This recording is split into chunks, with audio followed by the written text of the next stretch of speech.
Welcome back, everybody. It's the President's Guy, and no, this is not clickbait. I legitimately have purchased from a library the entire and complete records of the Union and Confederate armies of the Civil War. So, how did I do this? Well, anyone with a local library to them, every county basically has one. From time to time, they'll do book sales.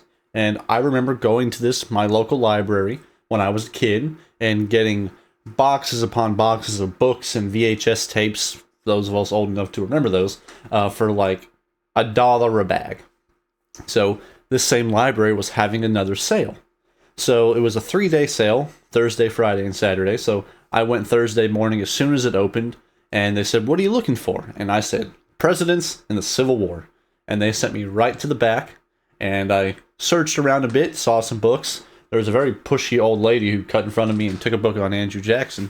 My chair just fell out from behind me. But luckily, I already have a book on Andrew Jackson, but we'll get to that later. And I was looking through the variety of the books, and I had, kind of created a list of biographies on the presidents that I wanted to read. And I actually found one, which is John Meacham's book on Thomas Jefferson. This one's called The Art of Power. So I actually crossed this one off my list. Got it for $2, and it's in phenomenal condition. But there were a lot of ones there that I didn't necessarily plan to get per se. That Andrew Jackson book, for example, was the one by H.W. Brands, who I have his book on John Brown and Abraham Lincoln, but wasn't necessarily one that I was looking for research on Andrew Jackson. So there were a bunch of different books on people like William Seward and Sheridan, Civil War figures. There were books on, General Patton from World War II. But obviously, I had a limited amount of funds to work with. So I kind of just took a final lap, and I found on this little 3-tier shelf, there were a collection of books, which I'm sure you can see them lining the floor behind me, and that pile in the corner. And those are just kind of a collection of some of the great books and books on philosophers. I saw those, but then I saw about 10 books that looked like a collection of encyclopedias on the Civil War. And the price said $40, and for, 10 large books on the Civil War, I thought that was a steal. Well, I went up front and said, I'd like to get those Civil War books. And she said, there's 130 of them. I said, "Oh, really?" Load them up. And frankly, I guess she was so surprised that someone bought them and that she didn't think they would sell that she literally was jumping for joy that I bought them, which in turn it later allowed me to get some books for a better deal, essentially as a favor. But what these books are, from the best of the research I can find, in 1899, the National Historical Society kind of made a compilation of the various records from the Union and Confederate armies. For example, they include correspondences, letters, a whole bunch of different things, and compiled them into all these books. And what they ended up with was this large series. And in 1986, there was a reprint of it, which is the version that I have that you see lining the floor behind me. And this literally goes, and I'll put this video up right here, goes literally the entire length of 2 walls in this room. And you can kind of see they're all labeled numerically.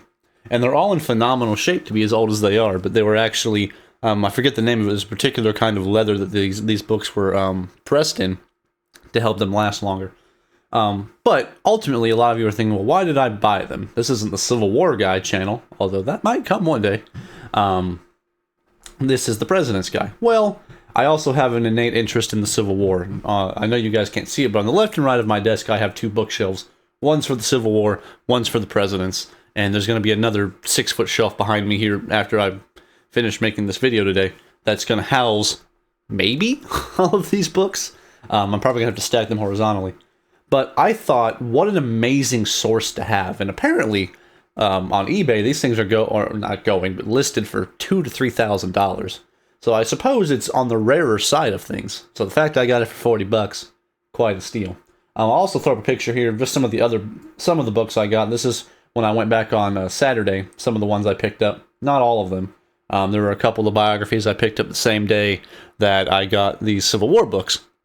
But the main point of this is to encourage all of you to keep an eye out for your local libraries and small used bookstores, and even thriftbooks.com, which is where I get the vast majority, if not all, of the books that I have, in terms for research and just kind of to read for fun.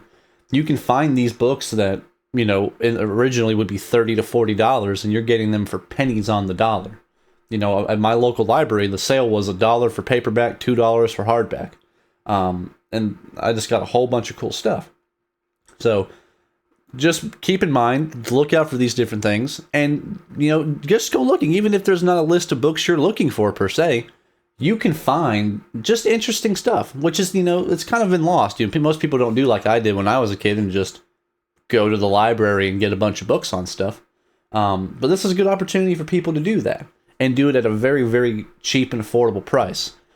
So yes, I'm a maniac for buying all these. I'm certainly not going to read them all cover to cover, but there's also an index book where, you know, if I wanted to look up something about the Civil War, I could go, you know, to this location at this year and start reading the letters that the soldiers were writing at the time. And that is a powerful resource. You know, a lot of the books I read here, like For Causes and Comrades, which is a book James McPherson wrote about why men fought in the Civil War.